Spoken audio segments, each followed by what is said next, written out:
and BSI, which basically helps with the depth. Let me talk a bit more about this one. So this is a normal picture that you can see, right? So everything is in focus. You've got a subject, and this is taken with, say, the main camera, which is 13 megapixel. Then you've got the secondary camera that comes into picture, and what that does is it detects the depth. It uses machine learning. It also sees how much distance is there, and sees this is your main subject. This is the immediate background, and that's further out. Now both these cameras fire together, and once they've done that, they combine that image to give you this really awesome bouquet.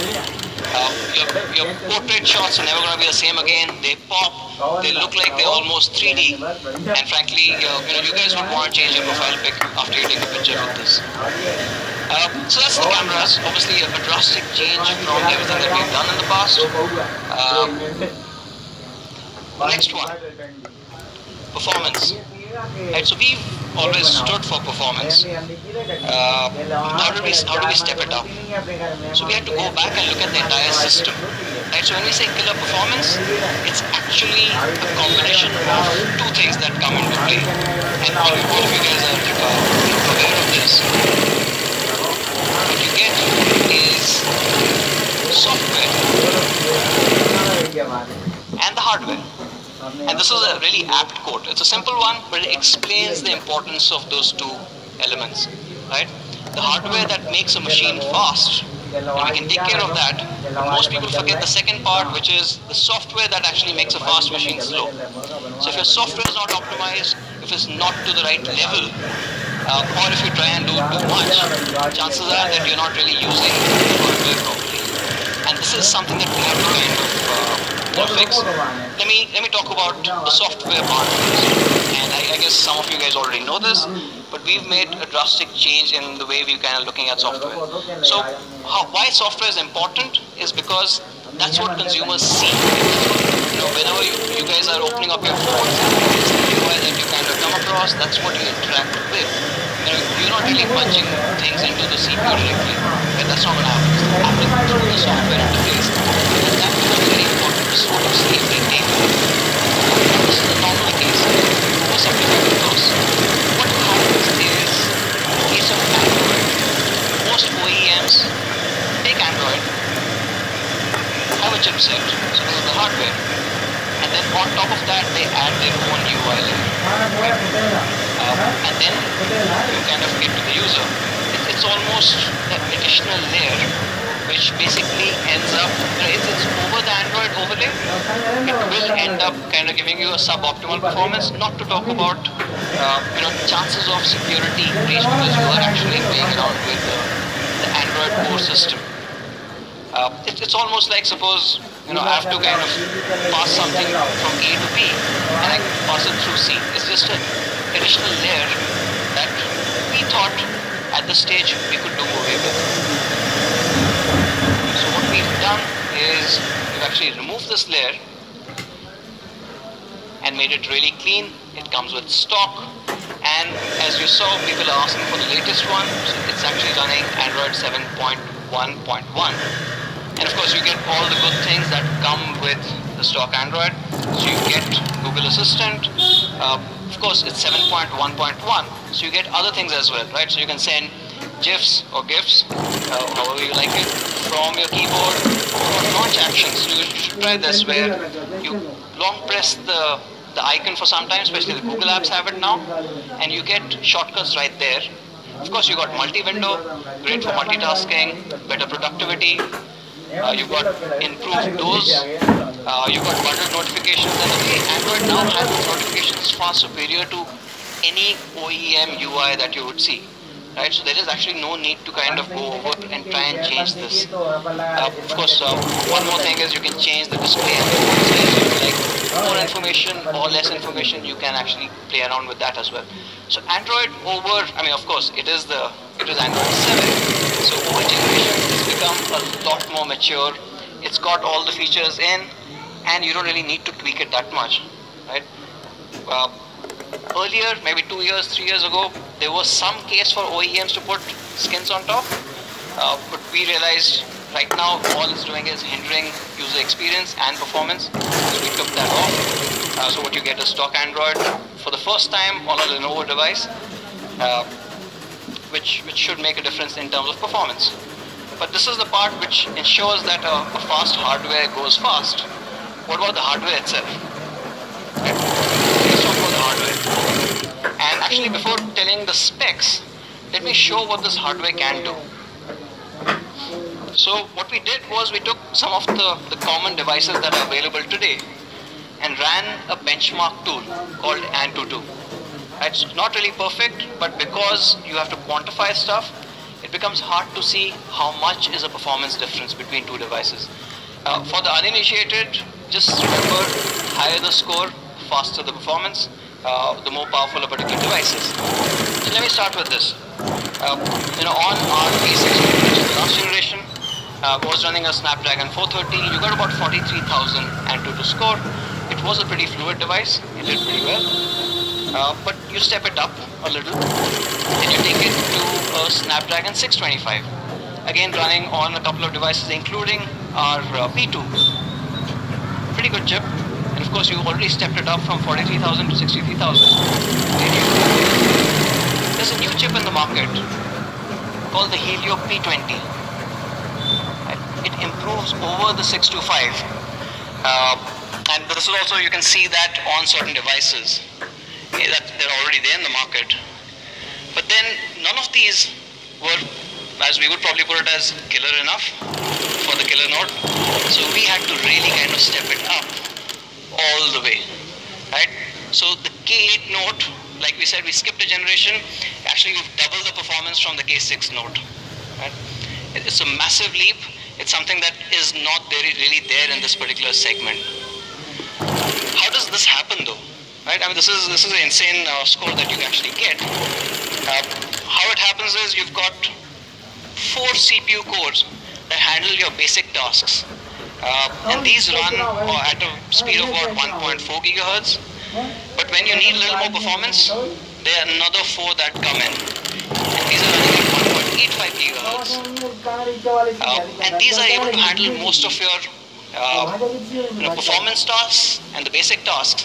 But there are times when you need that extra performance, when you need that killer performance, and for that you've got 2 A72 cores running at 2.3 gigahertz. This completely changes the game. What you've got is a 10-core 2.3 gigahertz chipset. It's called the Helio X23. I think this is the first device that will have this chip on it. And to go with this, of course, you've got fast performance, and to go and improve the multimedia jobs, you will have up to 4 GB of RAM as well. So if I could summarize the performance part of it, you've got great hardware with enough RAM, and you've got stock Android. It is basically a killer combination. It just takes the overall performance to the next level. You get clean, fluid experience and the performance whenever you need it. It's pretty much unmatched in the industry right now. So, killer cameras, killer performance. Let me talk about something that Lenovo has always been known for. Multimedia. Of course, here we can kind of step back. And multimedia, if I could kind of sum it up, it's a combination of 2 things. What you see and what you hear. So audio and visual.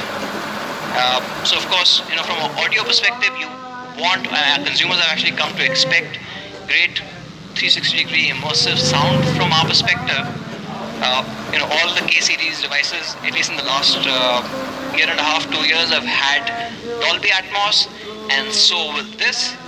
And for those people who've not heard Dolby Atmos, this is not going to be the perfect demonstration, but a pretty good one. Can we have a video on Dolby Atmos, please?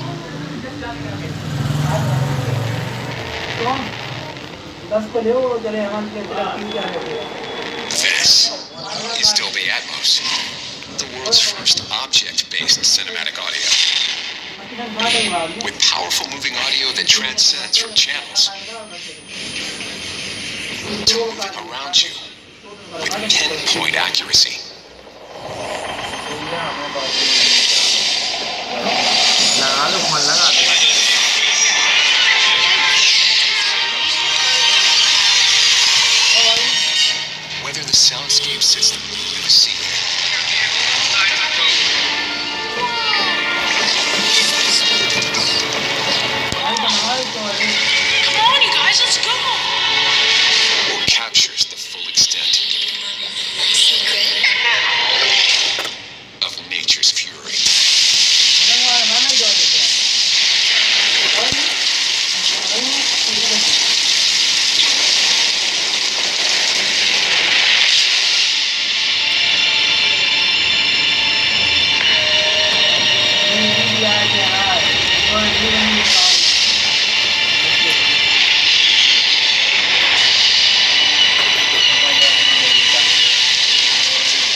This clip sounds better on the phone. You have to try it after that.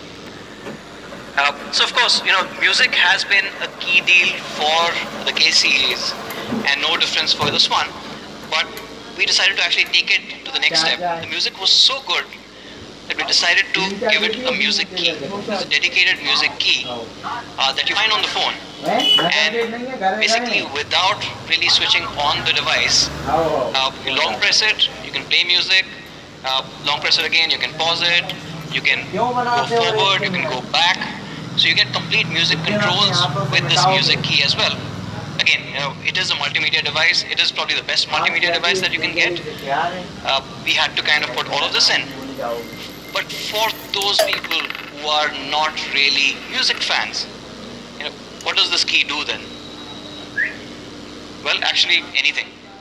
Right? So you can actually assign the key to maybe have it as your torchlight, or open the camera, take a screenshot, or actually any app. So I've got WhatsApp assigned to my music key because my boss keeps pinging me throughout the day. So that's the first thing I do. I just click on the music key and it's already there.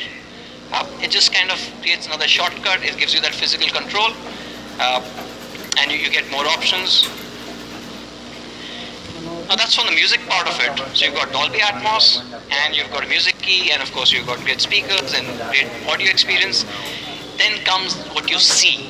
And what you see is basically you watch videos and you play games and you chat and you read emails and you surf. Everything happens on the screen, right? So from a screen perspective also, it's important to have the right screen.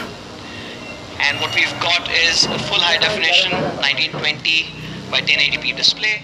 It is a bright display with a 178 degree viewing angle.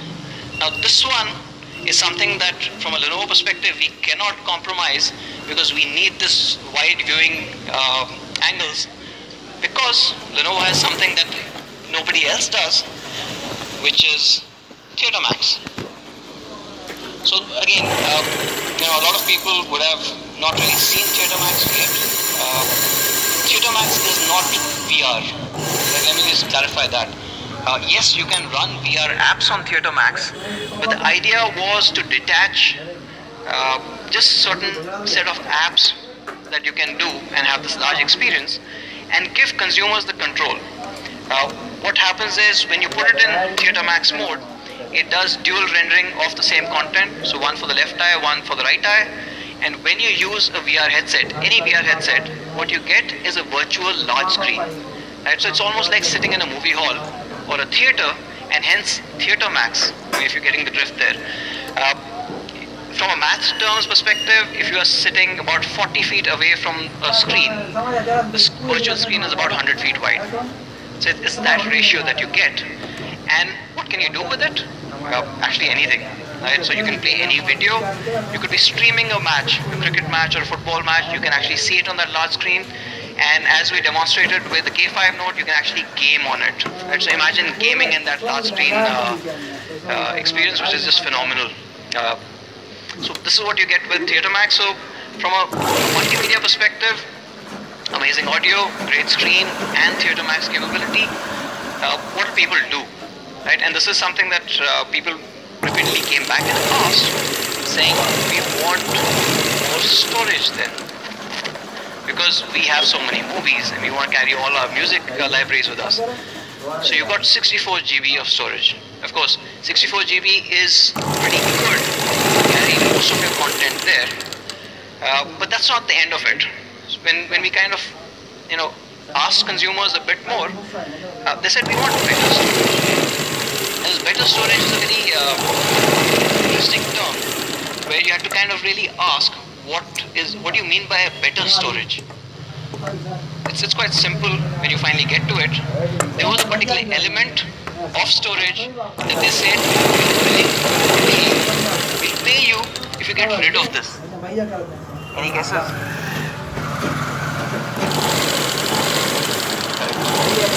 It's a hybrid SIM slot. Effectively, of the 3,000 odd people that we this, zero came back saying that we like a concept of hybrid SIM slot. Right? And this is interesting, and this has actually changed drastically in the last 12 months. And this is happening because of the changing data scenario, and I'll talk about this. This is what, if you kind of go to YouTube and search for hybrid SIM, you see pages and pages of people trying to hack or create a hack which will basically have, how can we have two SIMs and a SD card running together? And the reason is, when you ask, almost 76% of the people are actually using two SIMs now. Right? This is because of new operators coming in, new data plans coming in. Also, interestingly, 76% of the people insist on using a micro SD card, and you see the problem there, right? So when you've got a hybrid SIM slot, these 76% of the people want to use both. They don't have an option. They try and create a hack like this. Chances are you'll either spoil your SIM card or actually end up blocking your SIM tray completely, which requires a kind of expensive trip to the service center. But this is a pain point and people ask for it. Of course, we saw that and we decided to go with a dedicated SIM slot. Two SIMs.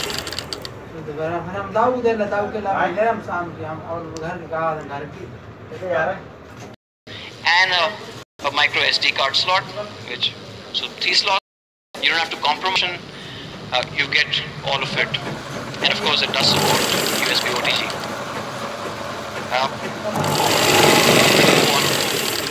Next one, killer selfies. Now I kept this aside from the camera because people are actually asking for better selfie experience is what they say.